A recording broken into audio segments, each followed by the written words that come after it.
Hello, Cliff Stanwyck Real Estate, and today we're talking about how to negotiate seller in possession for buyers. So, this is something that came up almost all the time in 2022 when the real estate market was super hot for sellers, and just about every seller was negotiating crazy terms for selling their house, including staying in their house after it's sold.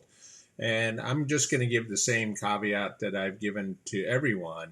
It is so critical that any buyer goes through and understands its purchase agreement before they sign it for the first time. And a lot of times, that isn't kind of a standard of practice. I've made a video on it, the California Residential Purchase Agreement. You can find it on my YouTube channel under Cliff Stanwyck Real Estate. It's a long video, and there's a reason why it's long. The contract is it's very much a 26-page document that you will be signing when you buy a house, and it goes through a lot of stuff. And one of the parts of the contract is this seller in possession. And I'm trying to give you some advice here on how to avoid the pitfalls of a seller in possession. Yes. There's a way to do it, and I'm not encouraging it, and I'm going to try to go through really succinctly what's involved if there is a seller in possession. So first, just want to hop in with my disclaimer. This material and information presented here is for general information purposes only, and the thoughts are my own. And again, I'm not offering any legal advice, any financial advice, any lending advice. But I want to just kind of hop in here and give you a heads up on what happens with seller in possession, because it can turn into a full-blown lease. And depending on how this contract is, created, it can be very problematic. So let's take a look at the contract. I'm going to share my screen. And this is the residential purchase agreement and joint escrow instructions, right? So the first part of it is going to be the contract terms. And the contract terms are essentially the price and all the loan and the occupancy, whether it's your primary or it's secondary or investment. And then we keep going. And then we keep going with the terms and conditions. And then, of course, the final verification of costs. We talk about the contingencies. Then we talk about this time for possession. And in here, you'll see two things: the seller occupied or vacant units, and whether or not there is going to be possession after the sale. Okay. And it says close of escrow date or if checked below. So it's not super clear about seller occupied or vacant units. It's about, hey, the seller's going to stay in the property after it closes, right? And then I just want to share a couple other things. You keep rolling through this thing, and depending on the agreement, you're going to negotiate for a whole host of stuff that is kept in the house. And you're also going to negotiate for a warranty. And maybe you're not going to get a warranty, or maybe you're not. But let's get back to this this seller in possession, right? Which is basically paragraph M subsection 2, or I should say paragraph 3 M subparagraph 2. And it says seller occupied or vacant units. And there's two choices here. There's a 29 or fewer days, and there's 30 or more days, okay? And it tells you to use this form or that form. But I think it's really key here that we go down and we understand a few things in this contract, okay? So let's keep going down through the contract. And essentially, we're going to get through all this stuff. And the first thing I want to share with you is you're going to get down to this thing called closing and possession. And at the close of escrow, okay, basically in this paragraph 7 E, it says, seller shall, on the close of escrow, unless otherwise agreed, and even if seller remains in possession, provide keys, passwords, codes, and or means to operate all locks, mailboxes, security systems, alarms, home automation systems, internet-connected device included in the purchase price, garage door openers, and all items included in either paragraph 3P or paragraph 9. Those are the items that are included in the sale. If the property is a condominium or located in a common interest development, seller shall be responsible for securing or providing any such items for association amenities, facilities, and access. Buyer may be required to pay a deposit to the homeowners association to obtain keys to accessible HOA facilities. So in a typical close of escrow, whether there's a seller in possession or not, you should have everything in relation to not only knowing how all these systems work, but you should also have all the keys needed, from the mailbox to garage door openers to gate clickers if the community is gated. I mean, that's fundamentally what you should get. Well, when you have this seller in possession, a lot of times that part of the process is not done before the close of escrow. And it's important that this is done before the close of escrow. So I'm just trying to point out to you again that this contract is very it's very thorough, and there's a lot of information here, and that you as a buyer need to understand how this contract works. And so basically at the close, you're going to get all these information, but it's recommended and encouraged that you learn how all the other systems of the house work. Like if there's a internet system or internet to the house, and there's a service, all that sort of stuff. So let's get back at this contract and realize that we need to also look at this thing in the contract that is called seller remaining in possession after the close of escrow. So this is very important to be aware of. If seller has the right to remain in possession after close of escrow pursuant to paragraph 3M, subparagraph 2, or as otherwise agreed, the parties are advised to consult with their insurance and legal advisors for information about liability and damage or injury to persons and personal and real property, and to consult with a qualified real estate attorney where the property is located to determine the ongoing rights and responsibilities of both buyer and seller with regard to each other, including possible tenant rights and what type of written agreement to use to document the relationship between the parties. Buyer is advised to consult with the buyer's lender about the impact of seller's occupancy on buyer's loan. Wow.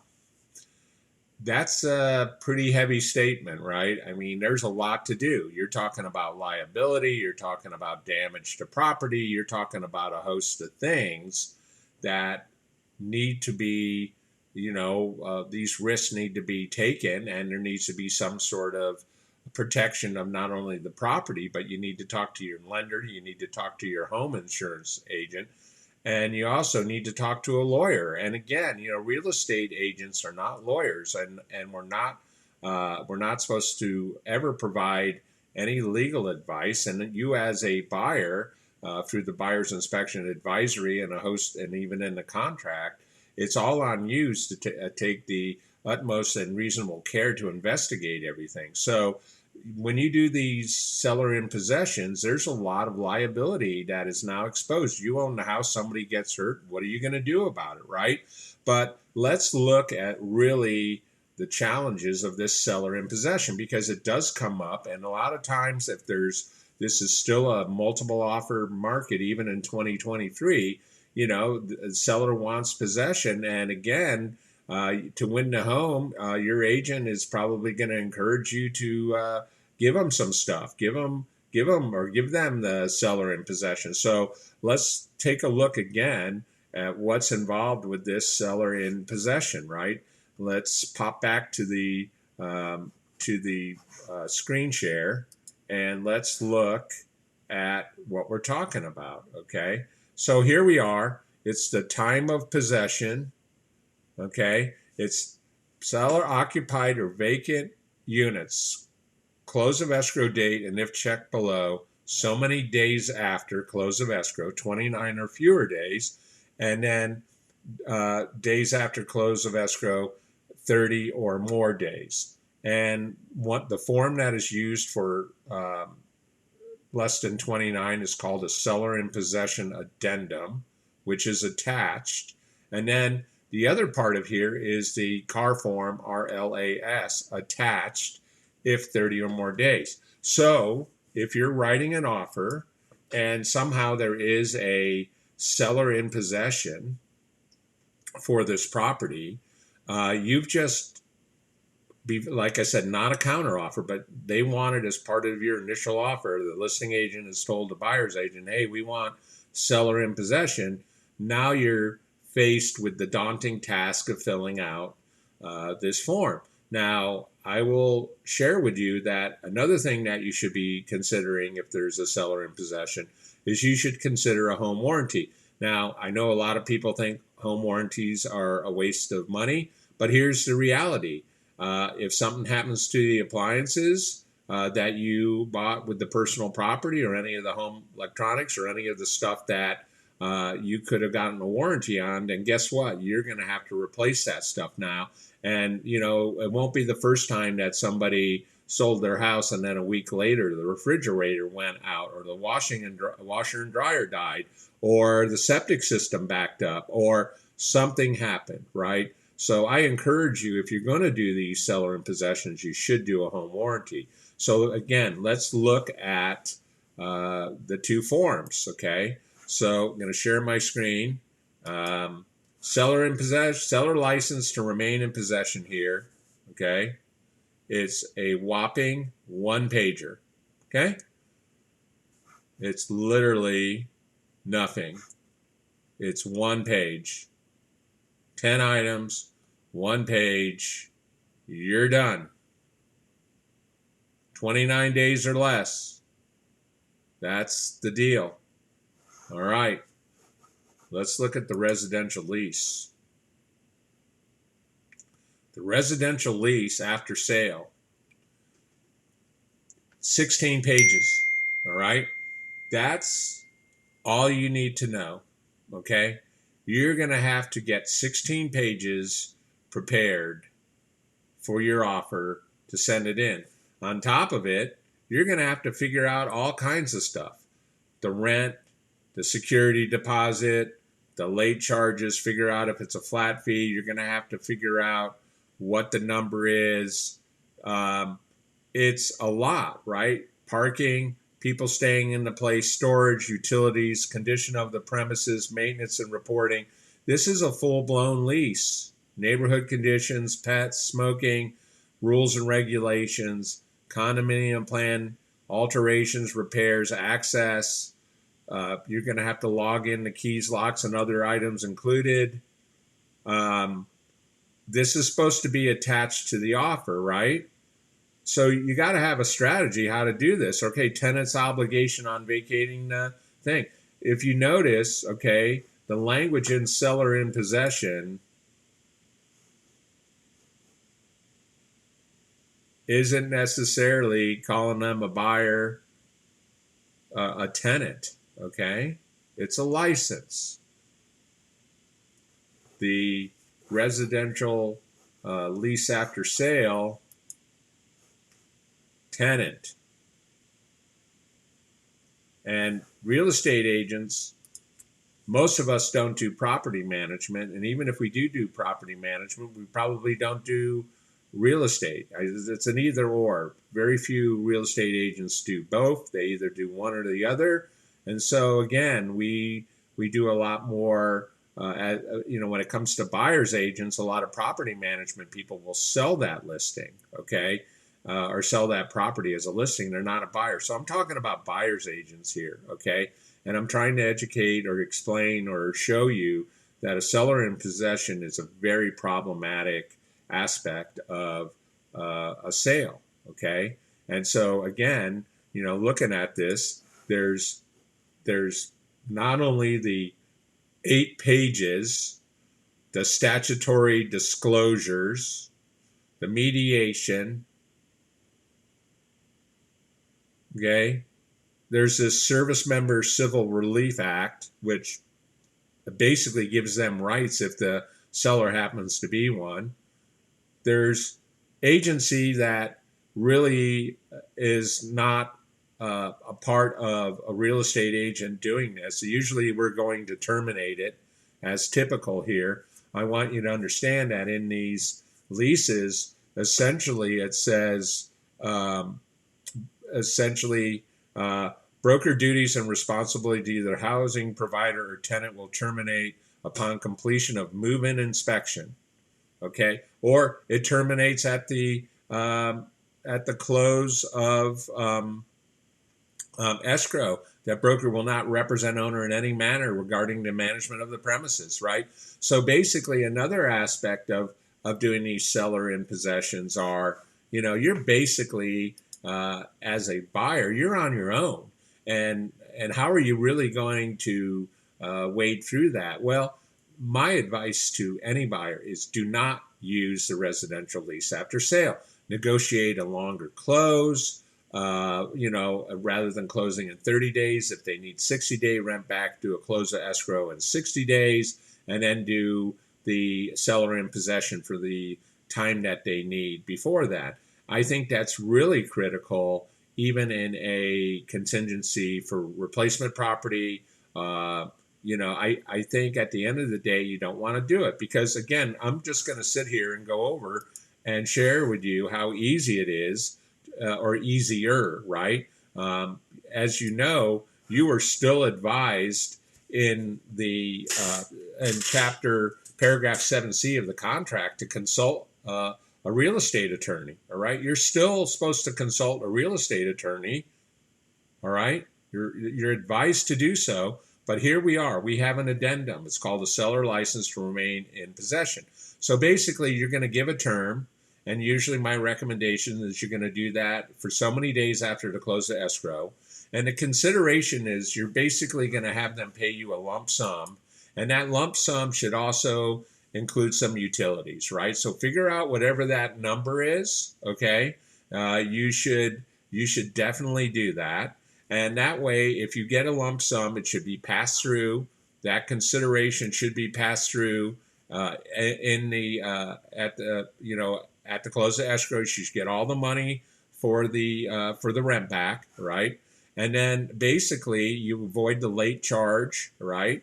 Now, again, the seller's going to be obligated to maintain the property. They're going to be delivering a possession shall deliver the property in the condition and terms as provided in the agreement. All right, that's the purchase agreement, not the addendum, right?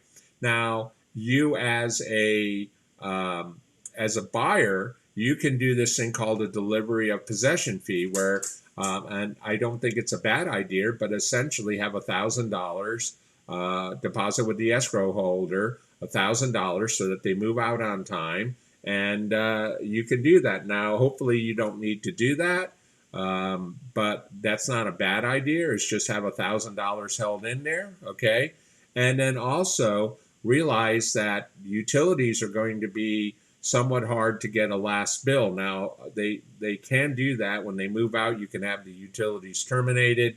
You may just want to essentially that's something that happens. So when you need to talk to your lender and understand whether they want the utilities transferred at the close of escrow or not, right? So again, this gets back to the moving parts. If they're in that property, and one of the things that a lender will look at is when did the utilities become in your name, right? And they can look that stuff up. Again, or they can ask you to provide the utilities in your name as proof that you're occupying the property, is what I really meant to say. So again, you may want to just switch the utilities at the close of escrow. You may want to make sure that there's money aside for the last bills, if there's any bills that are to be paid through escrow for utilities or any of that, and be done with it, okay? Essentially pick that amount. And again, the entry here, it's typical you need to give 24 hours notice, okay? The keys, it's in the agreement here that the keys shall be provided to the property as required in the agreement, all right? And again, you don't want to do it if checked at the end of the term for the seller license to remain in possession. You really want the keys to be in your possession. You are, essentially renting the property, technically. All right. Now, assignment and subletting, you want that to be clear that that isn't part of it. The other thing is seller personal property, including vehicles not insured by the buyer, and if applicable, not by the owners association against loss or damage. So again, you want to make sure that the seller is advised to carry some renter's insurance, or at least some insurance on that. Now, the other piece of that is again, you're going to have to show your insurance to be on your property at the close of escrow. The policy has to go in force. The other thing that I think is pretty important, and it's easier on this form, is the other terms and conditions and supplements. That's basically where you should be saying, hey, I'm going to move my boats or my RV onto the property. I'm going to have access to the garage during the seller possession, or I'm going to move some stuff, or whatever it may be. You need to make sure if you want access, or if there's any repairs that you were going to have done during the seller in possession. Say, hey, you're going to give them a seller in possession, but you really want somebody to come by and paint the house, or to make some roof repairs, or to do some termite work. These are all the things that you need to write in this other terms and conditions and supplements. So that's what I wanted to go over today, and this is just another video and a continuing thread of that. Buyers need to really understand this contract. They need to understand what they're negotiating. When you look at the contract, it's kind of matter of fact. It's like, hey, no big deal giving somebody a seller in possession. Trust me, it's a big deal, and there's a lot of moving parts. And yes, you need to understand what happens if a seller stays in the property after the close of escrow. You need to understand the liability to you as the owner of the property. You need to understand any damage to the property and how that's going to be rectified. You need to understand if you've negotiated personal property to be included with the sale, what's going to happen to that. And you're going to need to make sure on the move out that stuff is still there and it's still in the condition that you thought it was, right? And so again, seller in possession creates some complexity that I feel you just need to know more about before you negotiate it. And that's the point of a lot of these videos I'm doing about the CAR forms, is I'm really trying to give you what my thoughts are in terms of negotiating and the best way to negotiate. And the best way to negotiate is not to do a seller in possession. But if you do a seller in possession, you want to make sure that you're not using the residential lease. You want to keep it a shorter period of time. It causes a lot less issues with your insurance, with your loan, with financial risk and liability. And, I still encourage you to talk to a lawyer, or at least do your own research in terms to what could possibly go wrong, and decide if that's a risk that you're willing to take. With that, I'm going to sum it up. I want to thank everybody today for joining me and watching this video. I would really appreciate if you would subscribe to my channel and click the notification to get the latest videos that I come out. I try to make 2 or 3 of them a week, and it's more about the contract and about the market and how agents can deliver value. That's what the channel's about. With that, I want to wish you all the best for hunting for home in 2023. And if there's anything I can do to help you, please reach out to me. My website is stanwickre.com. I have a Facebook page at Cliff Stanwick Real Estate. And of course, the YouTube channel is Cliff Stanwick Real Estate. With that, I want to wish everyone all the best and have a great day.